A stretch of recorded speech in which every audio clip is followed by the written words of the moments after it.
It's Paul Joseph Watson with Infowars.com, and I'm delighted to be joined by Ashley Jessica, a young woman who has decided to fight back against the TSA by utilising her traumatic experience at the hands of the federal agency to join with Infowars in launching an exciting new campaign which we're going to talk about today. And Ashley has an MA in clinical psychology and she's currently pursuing her PhD. Ashley, welcome to the show. Hi Paul, thank you for having me. Now, first off, just for the viewers, tell us about your TSA experience, where it took place and what happened. Well, I was on my way back from a psychology conference in Norfolk, Virginia. So this was at Norfolk Airport. When going through security, there was only one line, which had a body scanner. So I was with my mom and my younger brother, and we all opted out of that. After opting out, the TSA agent got on the phone and was like, 2 female, 1 male, opt out, yelling that out pretty loud.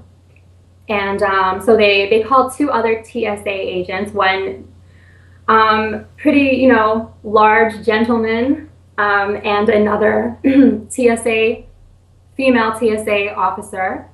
Both walked towards us in a slow and intimidating manner.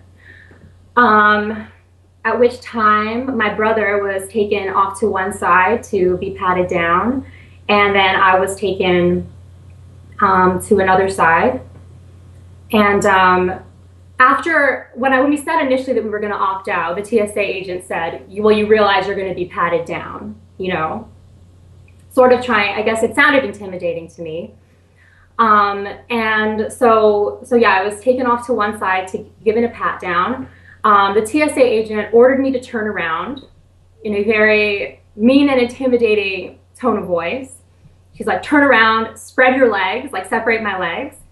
At that point, I was pretty freaked out. I didn't really know, I just knew that this is not going to be good.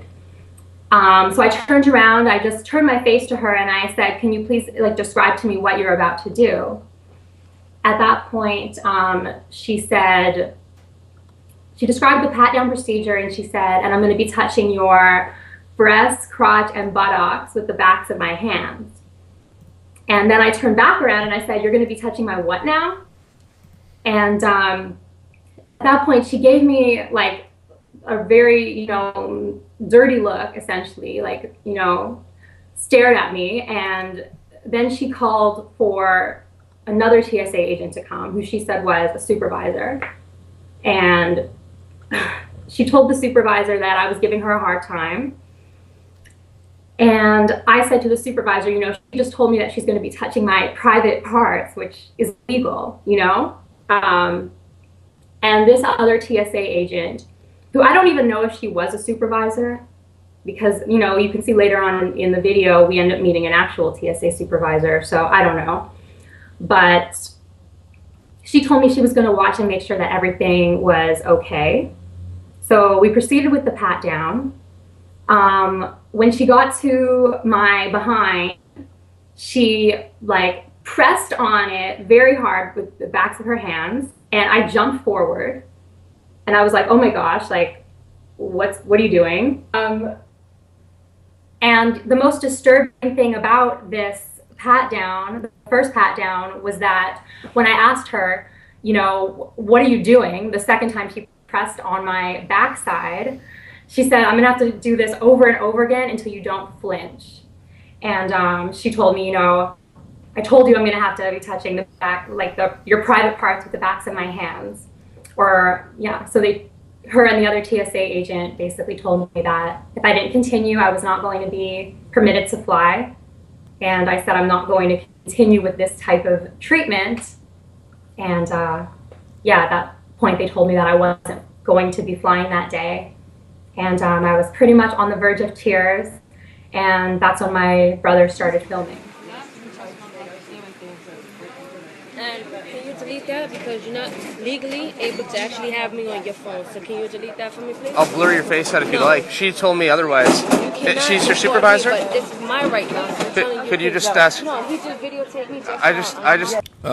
TSA screeners and officials have admitted that people who opt out of the body scanner are literally punished by this invasive pat-down. It's a punishment for not going through the X-ray cancer radiation firing scanner. But what we need to emphasize is the footage that you shot, which is now rolling, is the second pat-down, as it were, when your brother started filming the procedure. Isn't it the case that they were noticeably less intrusive compared to the first pat-down? Oh yeah, the second pat-down I got was nothing compared to the first pat-down. First of all, they were so polite. You can see, well, just to emphasize, it was a different TSA agent, but the TSA agent who was patting down my mom on film even gave her a far less invasive pat down when she knew she was being recorded. And at that point, she still thought that there was a chance that the video would be deleted. As you can see, she came up to us and told us to delete it. At the time where she knew that it wasn't going to be deleted, she didn't even want to pat me down anymore. They had to get someone else to do it. She was like, I'm done, I'm out of here. And yeah, the one who did pat me down on film, I think gave me the most polite and respectful pat down I've ever seen. Didn't even come near my private areas. She didn't go all the way up my leg.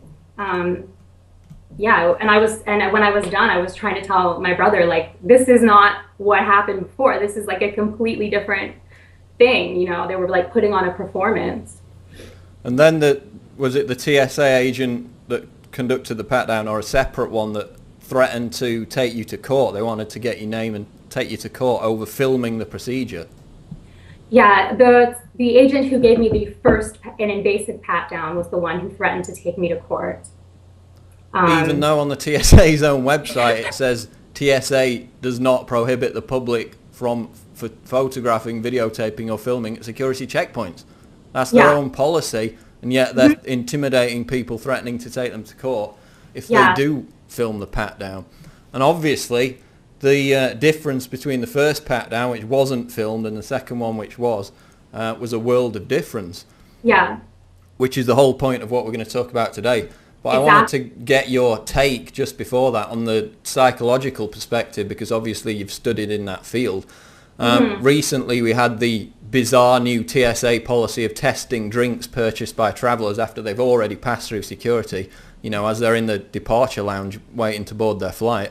We've had the bizarre asinine TSA policy of yelling freeze at the security line, and everybody has to stand still, again for no particular reason. These policies have got absolutely nothing to do with security. In fact, there was another story recently where a woman was kicked off her flight for showing a bad attitude because she wasn't happy about the fact they were testing a drink. So nothing to do with security. It's the fact that some people who don't obey orders as quickly as the TSA wants them to are targeted for punishment. Again, nothing to do with security. So now that we've got the TSA expanding to, you know, bus depots, train stations, highways, political events now, I think the true agenda behind this is starting to become clear, which is obedience training. It's training the population that they should obey orders no matter how bizarre from anyone in a uniform. So what do you think the psychological impact these TSA policies are designed to have? I think that, you know, they leave people feeling demoralized. And I think that that's what they want to do, is to show that if you opt out of the scanner, like, you're going to be punished, like you said. And it's like they're trying to break down the people who stand up for themselves, so that in the future they're going to be more willing to comply. Yeah, it's about mass punishment, isn't it? And you know, all the other slaves watch the people who kick up a fuss being treated badly being punished, and they think to themselves, well, I'm just going to obey and be a good slave, and I'll be allowed to go on my way. all this has led, of course, to the idea that you came up with, which we're excited to launch under the InfoWars banner today.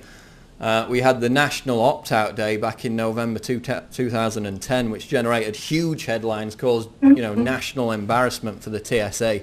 They actually had to shut down their body scanners on one day to try and avoid the consequences of the protest. Again, proving that all this has nothing to do with genuine safety if they can just rope off all the scanners for one day as a political stunt. The X-ray body scanners have been defeated in Europe. We've won that battle. So the TSA is basically on the ropes. And now, coming up this Thanksgiving, we're going to launch National Opt-out and Film Week. Tell us about what the campaign entails and what impact you think it will have. Well, the campaign entails basically opting out of all of the TSA's ridiculous security procedures and filming what happens. I think, first off, I think it's so important to opt out of, both types of scanners because of all of the, the research on the health risks and, adverse effects in that regard. And to opt out of all of the other, the drink testing, I don't know, now they're doing eye scanning, all of this stuff, we need to opt out of all of it. And it's important to film, primarily, I think, to protect your rights because, as we were talking about, when you opt out of these procedures, they try to punish you. When opting out of the scanner, they sexually assault you. So filming is a great way to protect your rights and ensure that you don't get sexually assaulted. I think my video, sorry, go ahead. Well, just going to say, basically, yeah, it's a form of protection, isn't it? Because as your video proves, they act a lot more circumspect when they know they're being watched. It's about watching the watchers. And if you think this is going to stop at, body scans and chat downs and iris scans, then think again, because we know Homeland Security's long-term plan is to have these interrogation booths where they measure your physiological response to stress to determine whether or not you're a terrorist. They've already got behavior scanners in some airports where they determine if people are nervous, they might be terrorists. Like anybody traveling through an airport with 2 hours sleep isn't nervous or isn't, a little uneasy.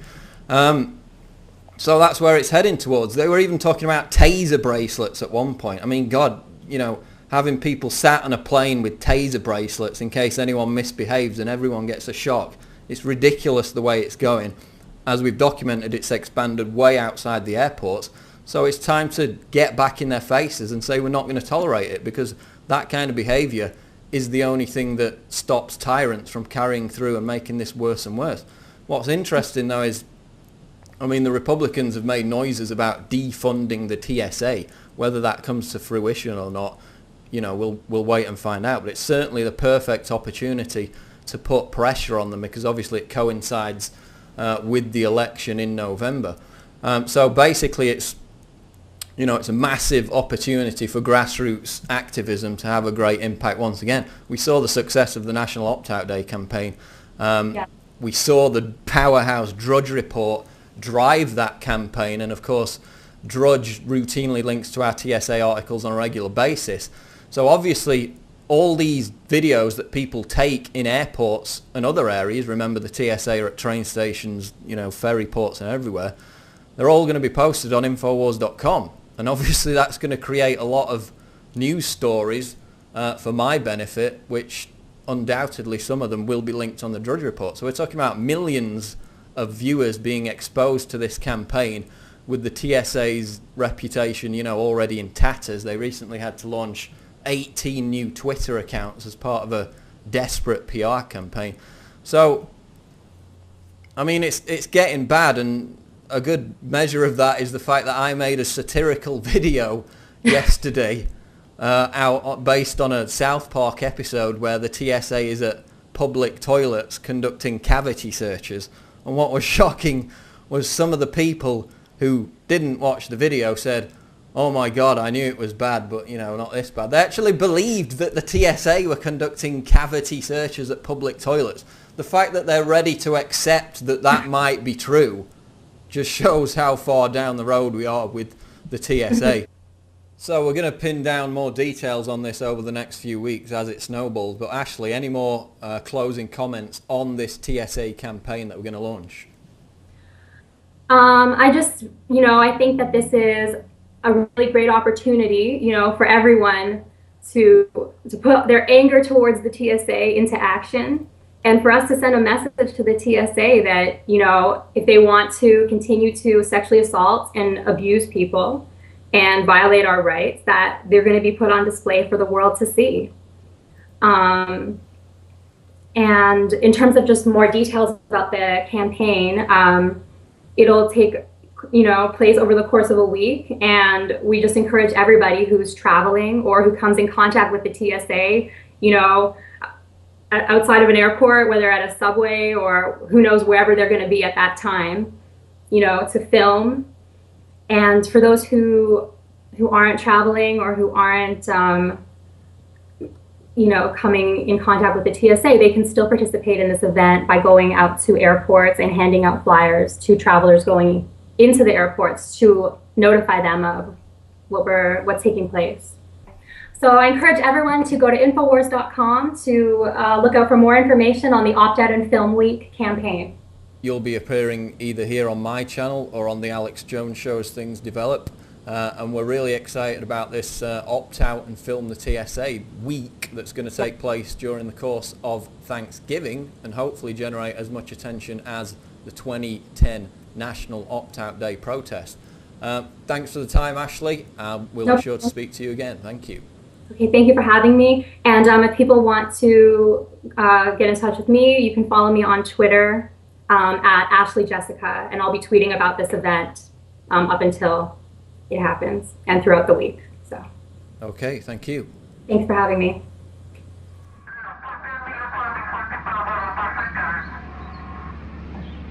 Nowhere is there more beauty than here. Tonight, when the moon rises, the whole world will turn to silver. Do you understand? It is important that you understand. I have a message for you. You must listen. The appointment cannot be fulfilled. Other things must be done tonight. If our torment is to end, if liberty is to be restored, we must grasp the nettle, even though it makes our hands bleed. Only through pain can tomorrow be assured. All right, my dear.